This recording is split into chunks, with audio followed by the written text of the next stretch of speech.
the continued attempt to basically, basically start a genocide against trans people in America by the Republicans is continuing. And of course, the reddest of red states like Florida and Texas are continuing to be the headliners of this. Now, I believe that the anti-trans rhetoric from the right is going to end up killing it in the end.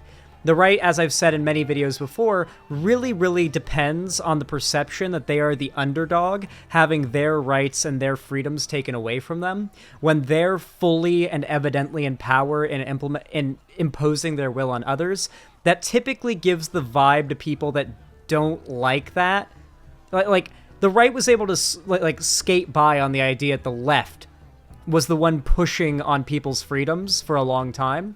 Now that the right is in power and evidently doing such, those that were amiable to that same propaganda to the right are now far more likely to realize, oh, wait, all that shit was completely untrue. Like, the right is now in power, and they're the ones that are forcing their beliefs onto others against their will. Regardless, this new bill, this is the next step for the right in their attempt to basically completely demonize and extricate, I guess the word would be, trans people from society. Let's read.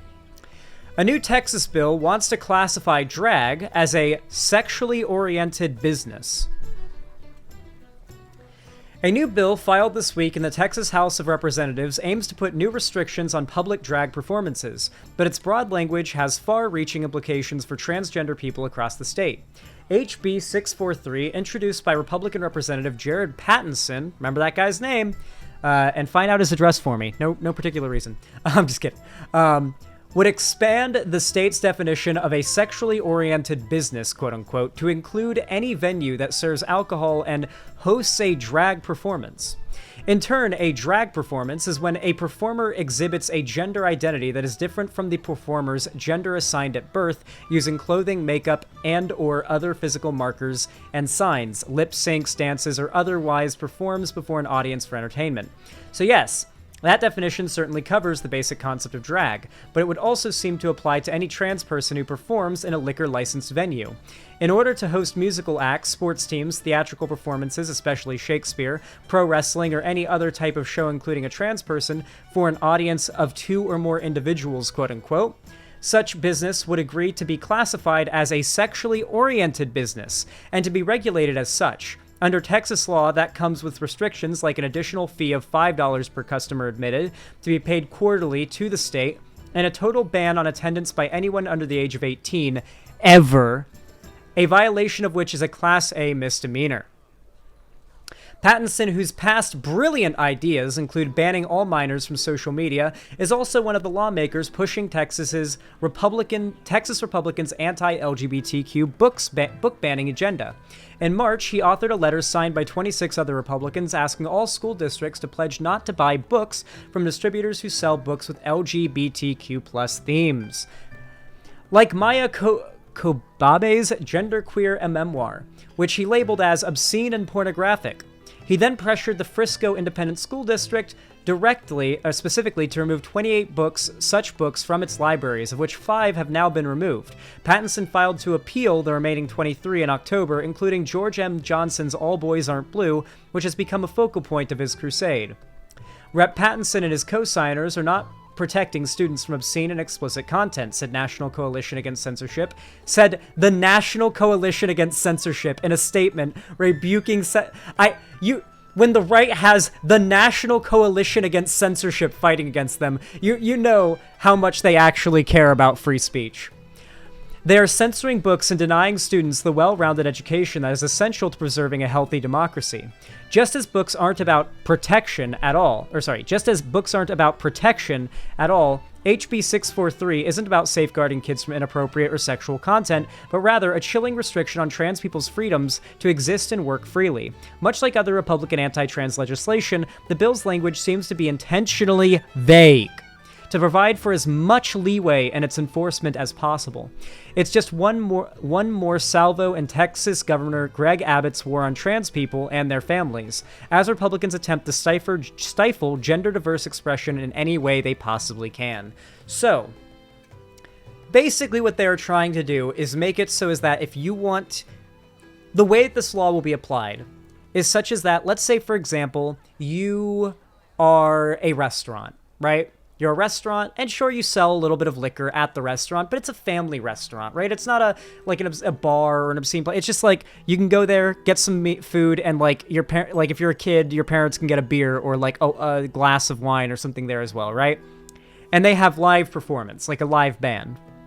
And a trans woman is the lead singer of said band that this restaurant wants to have live perform on, say, a Friday night when there's going to be a lot of people there.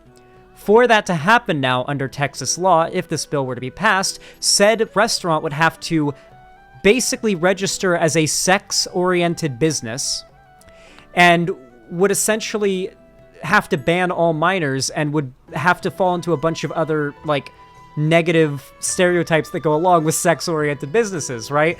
Basically, the restaurant would be treated as a strip club, legislatively speaking.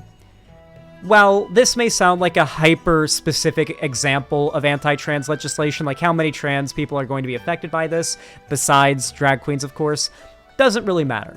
This is another move by an entire political party that has designated themselves as the anti-LGBT party, pretty much, now pushing to once again restrict the rights of LGBT people, particularly trans people and drag queens, in a way that they can continue to build upon. This is not the end of it, and this is not the beginning of it. This is just another step in their continuous building of a mountain of anti-trans legislation, right? They're starting at the most basic things and building up from there. And the more support these bills get, the more extreme they're going to get. Right now, it's very easy for liberals to say, oh, there's no genocide happening. There's not trying to genocide any trans people or anything like that. But pretty soon in Florida, it looks like they're going to be passing a bill that will make it so that any trans-affirming, any, like, gender-affirming behavior from a parent to their trans child in Florida will be able to be met with child abuse charges and losing your kid. They're also trying to do that in Texas. So what is that if you're basically not allowed to be trans in an entire state? That sounds pretty genocide-y to me, you know, or at least trying to get to it, right? So, pretty fucked. And, I really don't know what else to say about it, honestly. It's just another anti-freedom bill.